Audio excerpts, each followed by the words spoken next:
Hello, hello, hello, and we is live. It's time for Cowboys Washington Football Commander Team pregame. I have the list of actives and inactives. One of them's kind of a surprise active. This is all brought to you, of course, by my friends at BetOnline, the fastest and easiest way to wager on all your favorite sports, contests, and events with first-to-market odds and lines. Could have got rich last week. Told you the Cowboys were going to win.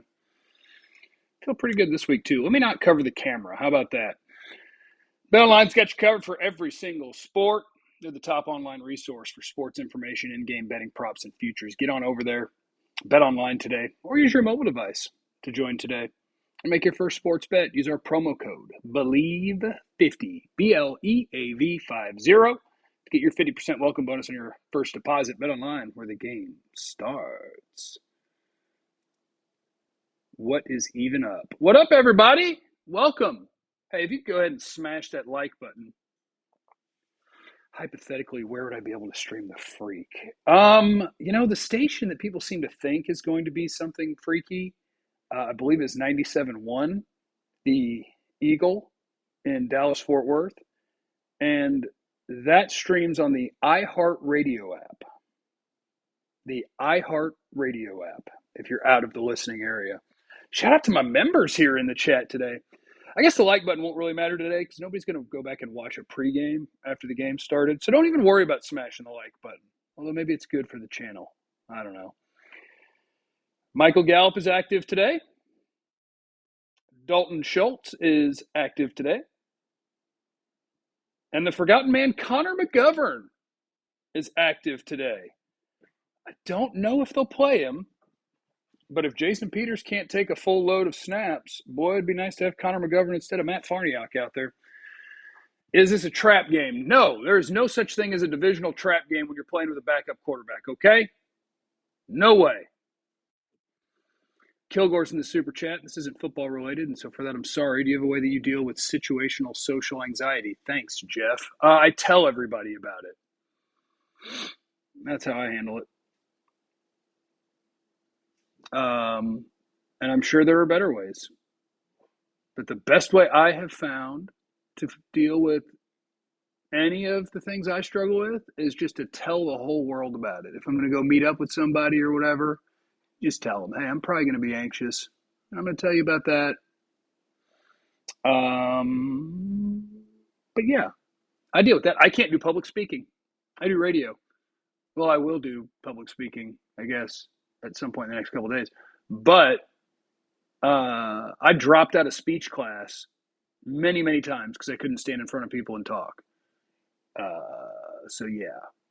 Social anxiety, I get it. Depression, I get it. ADHD, I get it. Anything else, I don't totally get it because I don't have it, but I love you. Yeah. So yeah, there's no such thing as a trap game against a divisional opponent when your quarterback is your backup quarterback. Oh, fake punt by the Vikings, and it worked like a charm. There's no such thing. And shout out to Adam Schefter breaking a report that was broken last week, this morning, that Dak Prescott has targeted next week to be the first time that he plays, when Dak Prescott literally told Jane Slater to her face during the game last week that his target was next week.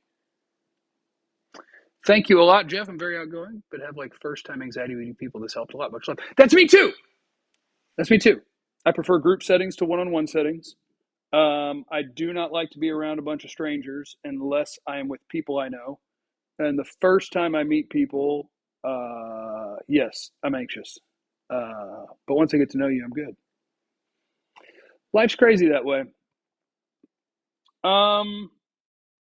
What are we expecting today against the Washington Commanders?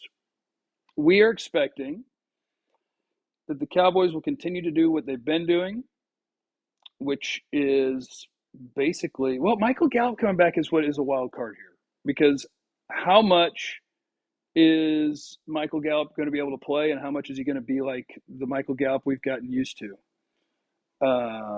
So literally saying I'm going to be anxious helps. Hell yes, especially if I'm meeting one person, and I'll just tell them, I'll be like, hey, by the way, I'm going to be anxious, and when nobody's saying anything, I'm going to be wondering, should I be saying something, and blah, blah, blah, blah. And once you just put that out there, then it's out there, and you don't have to worry about it as much.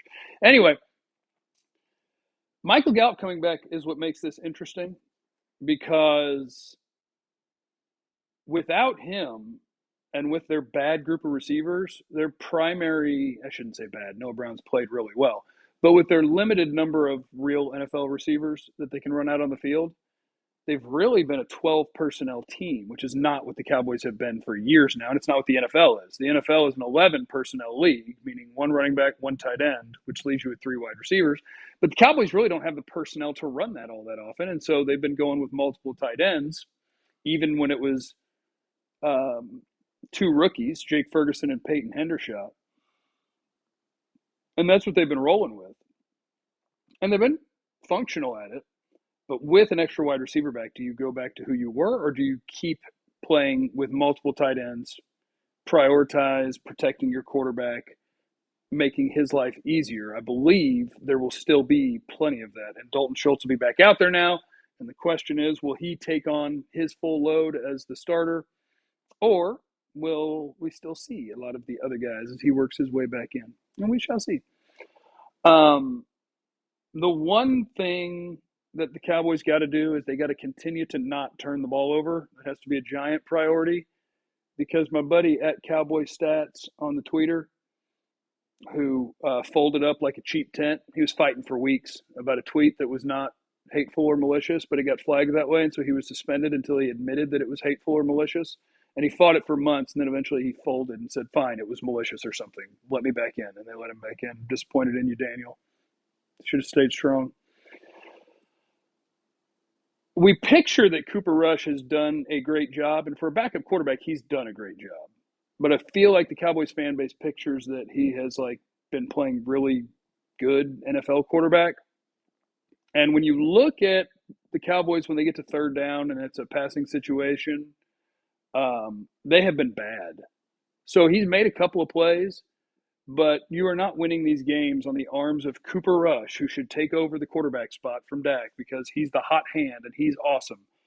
He is getting just enough done for you to have a couple of scoring drives over 60 minutes. And if they don't turn the ball over, that's been enough. So that must remain your priority. Somebody is going to have to make the 2 to 3 big plays in the game, whether it's a fourth down conversion to Noah Brown, whether it's Tony Pollard breaking off something that's 50 or 60 yards, maybe CeeDee Lamb catching the ball. That's what the Cowboys got to do, is they've got to have the 2 to 3 big plays, and they got to not turn it over. And then you're going to be in good shape, because Carson Wentz is going to turn it over. That's what he do. So keep driving the bus. Keep it out of the ditch. Get down with the get down. Still no J-Ron Curse today. Man, what was wild is I saw that Donovan Wilson, I don't know how Next Gen Stats is ranking players, but it also goes to show you that trying to rank players or grade players is a fool's errand, unless you know exactly what they're being asked to do in every play. But they had Donovan Wilson as like the second best safety in the NFL this year, and he missed at least 3 tackles last week. So I'm just like, all right, I give up on trying to figure out how these people grade players. But you do have a good safety group. When Wilson's under control, he's good. Malik Hooker's playing well. J-Ron Curse is a stud when he gets back. Wentz has played well this year, LOL. Wentz has played like Wentz this year. That's the thing about Carson Wentz. There's a lot of good in Carson Wentz. He's a good athlete. He's got a good arm. He can throw off platform. He can take broken plays and make big plays. The problem is that 5 times a game he short circuits. When whatever he wants is not there early, he just goes into full-on freak out. He doesn't throw the ball away, and he starts spinning in circles, and he begs you to take the ball from him. So could you not have those 3 to 5 plays today and the Commanders win this game by double digits? Sure. But the Carson Wentz scouting report remains. The Carson Wentz scouting report is the 3 to 5 plays a game could very well doom his team. And that's what you have to avoid. And you have to have Carson Wentz do what he does. Any concern about Dallas run defense? Maybe a little bit, but the thing about it is if run defense is your biggest problem, I know there's standalone games I can remember. Man, you guys remember when the Ravens came in? Was that the last game at Texas Stadium? And it was LaRon McClain that ran for like 900 yards. Like, yes, there are games where teams just gash you and you're like, damn, we lost because we couldn't stop the run. But for the most part, you can stop teams from running the ball if you so choose. You just say, oh, okay, we're going to add a third linebacker. Oh, okay, we'll play more D tackles instead of defensive ends. Uh, and Antonio Gibson for the Commanders is averaging 3.1 yards per carry, I believe. They're not running the ball well at all. The only guy who has a good yards per carry is Curtis Samuel, and he's a wide receiver. That's how they're able to run the ball, is when they creatively get it to a playmaker in a non-traditional way. How's your morning been, Jeff? Oh, John, you were in the building for that game. I'm so sorry. My morning has been lovely. I intentionally only had 3 White Claws yesterday over the course of an entire day, which meant I woke up feeling okay. And I immediately went for my walk. It was 55 degrees. I was not prepared for that, so my hands were cold while I was walking and when I got back, which made it hard to do my Pokemon battles while I was walking. And I just did my 30-minute knee workout, and I've been watching football. And I wanted to order pizza, but I woke up at 7 just to practice, waking up early for no particular reason, but just to practice. And I got up, and that meant it was 3.5 hours until you could order pizza. I couldn't make it. So I went to the store and I bought a cauliflower crust pizza, which if you have not had the the reason I can't say words is because the word cauliflower is hard for me. Cauliflower crust pizza. And I made it at like 9 a.m. And if you guys didn't know this, cauliflower crust, you don't even really notice the difference. Still good. Quite good. Now you want to get the cheese version. You don't want to get where they try to make like fake pepperonis and stuff because that is gross. But the crust, you won't even really notice. Hamstring exercise, ACL, I've had 5 put in. I had an ACL, I've had 3 microfractures. I tore something called the plica. I've had multiple scopes. I had something called bone cement put in. I've had 9 surgeries on my right knee. And this is the first exercise thing I've found that kind of works. And it's 5 days a week. 3 of them are the kind of strengthening, and 2 are more so stretching. But we're working, boy. We're working. We're building quads and stability things.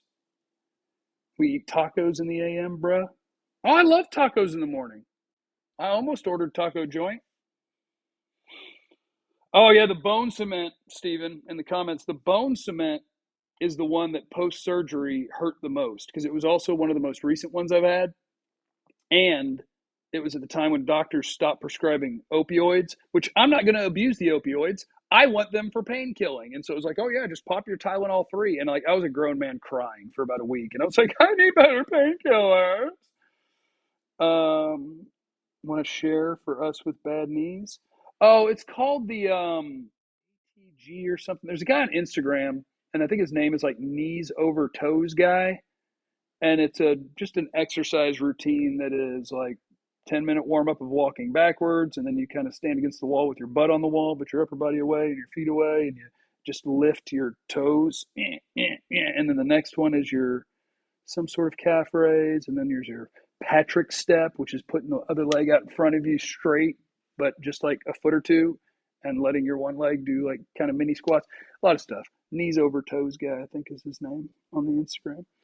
Jeff, do you think the offensive scheme we're using with Russ should change when Dak comes back or not? Thanks. Thank you, David. No, I don't think anything should change when Dak comes back. I think you should prioritize protecting the quarterback and not just assume that it will be fine because I have my quarterback. Cooper Rush is winning games by scoring 20 points. If you put Dak in the same scenario, you score 30 points. Just keep doing that. Formula's in here. What up, brother Jeff? How will them wide receivers fare today, especially since MG is back? I got to see it first. I got to see Gallup. I got to see what he's got today. I think that Gallup will, obviously, he's going to play because he's active and they're planning for him to play. But I don't know if that means he's going to play 10 to 15 snaps or 50 snaps. And I would guess it'll be closer to the 10 to 15. But maybe not. Maybe he'll play a ton. Your wide receiver group just has to be good enough. Assuming that your defense is like, here's the thing. The Eagles, I believe, sacked Carson Wentz 9 times. You have a better pass rush than Philadelphia does. Carson Wentz is going to be under siege today, I believe. He pressured Daniel Jones, 25 times last week? Carson Wentz is going to get pressured 15 to 20 times, and he's going to get brought to the ground 5 to 7 times, unless he does a better job of not being Carson Wentz. Surprised that Simi is active and Jalen is not. Not necessarily. Let me verify my inactives real quick. Inactive: Dak, J-Ron Curse, Jalen Tolbert, Devin Harper, Matt Waletzko, and Nashawn Wright. I'm 6'3". That's my knee problems. Will I be on the radio Monday? That's a great question. Crazy rumors. Crazy rumors. I'm not surprised that Tolbert is not active. He was my favorite draft pick of theirs. Getting Jalen Tolbert in the third round, like he's got good tape in college. I'm disappointed that he hasn't had a better camp, preseason practices, whatever, that makes them like Simi better. Because we've already seen this year that Simi might be a good special teamer, but Simi is not he's not going to be an NFL starter or a dude that you necessarily want playing wide receiver. Made some good plays in camp and all that, but when he and Dennis Houston are out there, the other team's like, sweet, that's man coverage. That's no problem. Cowboys need more from the DT spot, especially Osa and Neville from Formula. I do think Osa has played fairly well. Neville has been losing. I'll have to check snap counts, but I feel like he's lost a lot of snaps to Quentin Bohanna, which is fine. Whoever's going to play the best, get on out there. But it seems like Bohanna's taken a pretty nice step.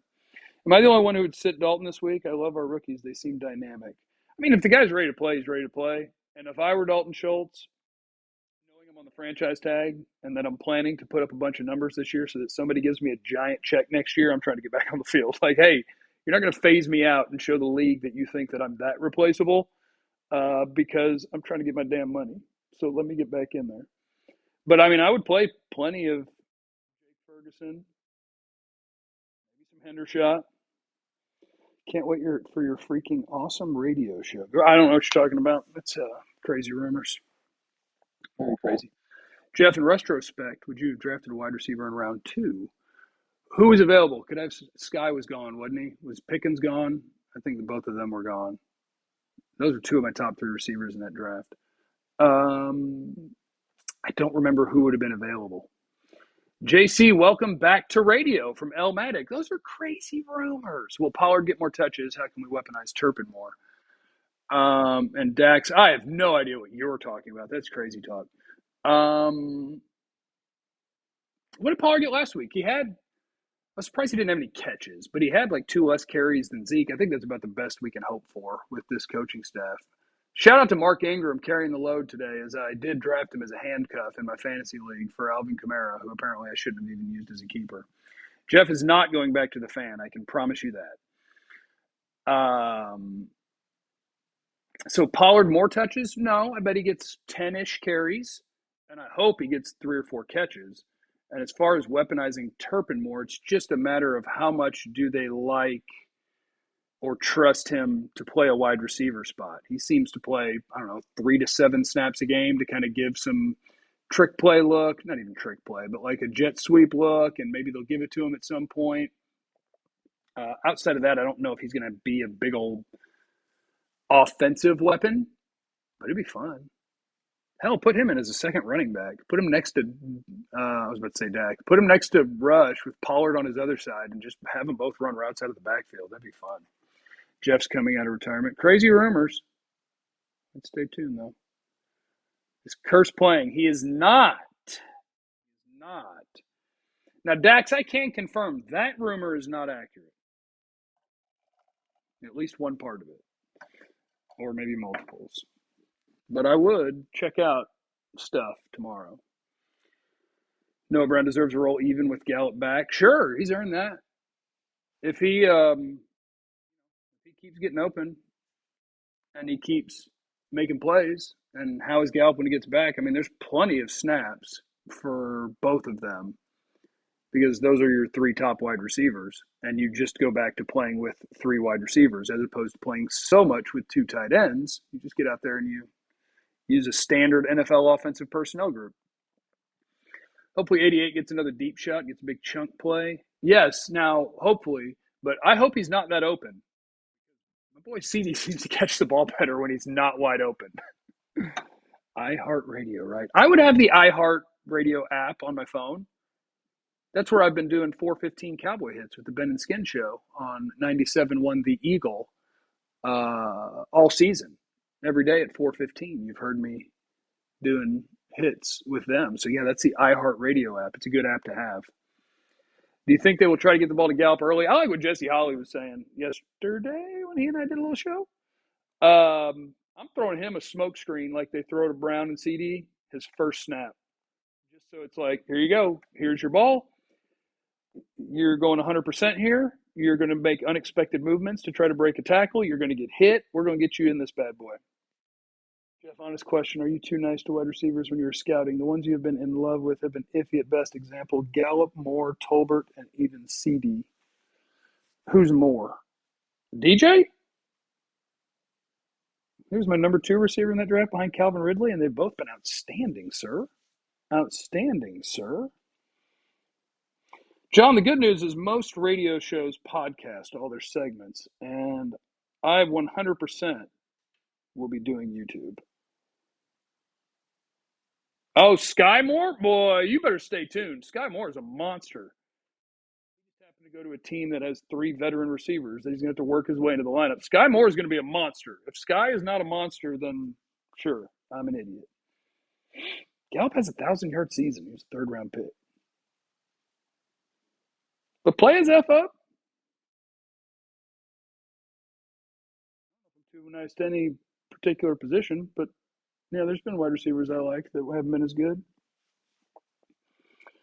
Have been so impressed with Noah and so happy for him. Think he's better than Said, and next year he'll be wide receiver 3. That would be cool, except that I bet he signed another 1-year deal, so you probably have to pay him for it.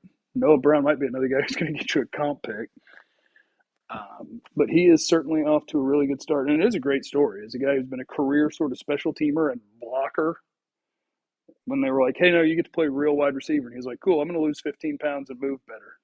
Give myself a chance to be good at this.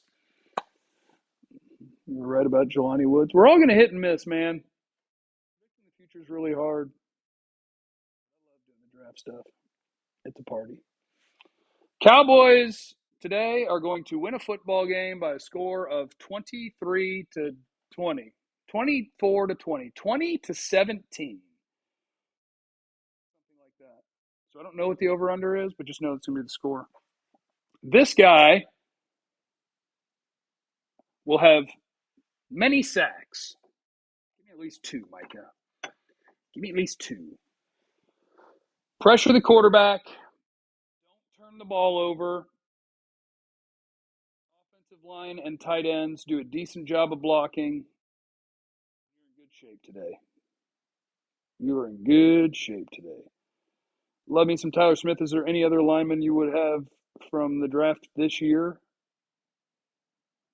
God, I'm already forgetting all the names of them. I have to go see how these guys have played, but how's Icky played? I know Evan Neal has been terrible so far this year, but Icky and who's the other one? I'm blanking on another top offensive lineman. It's Icky and somebody else and Evan Neal. And I am drawing a blank. But I am really excited about being wrong about Tyler Smith. I would have thought playing left tackle early in his rookie year as a guy with technique issues that he would have been in trouble. Cross, maybe? I liked Cross more than Penning.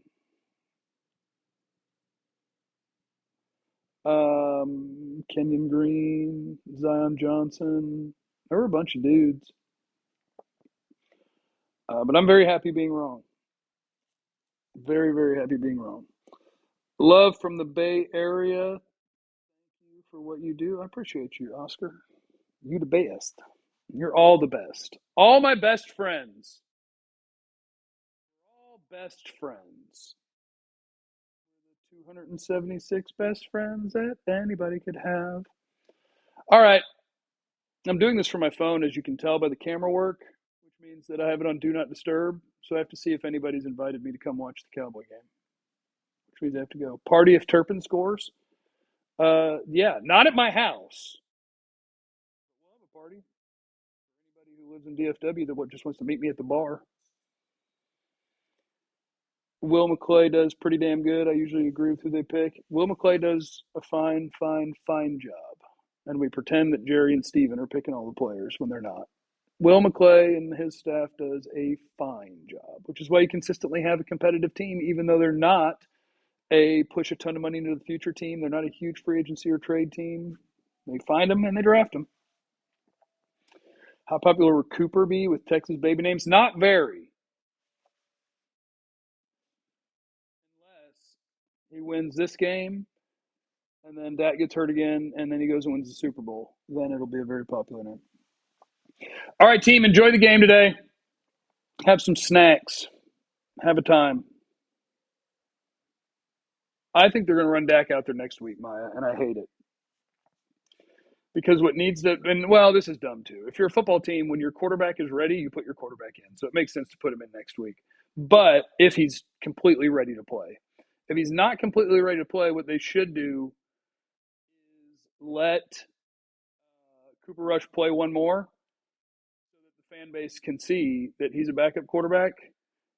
Then everybody will be happy to have Dak back. Because right now, there's too many people who think that in some weird universe that Cooper Rush is the better player.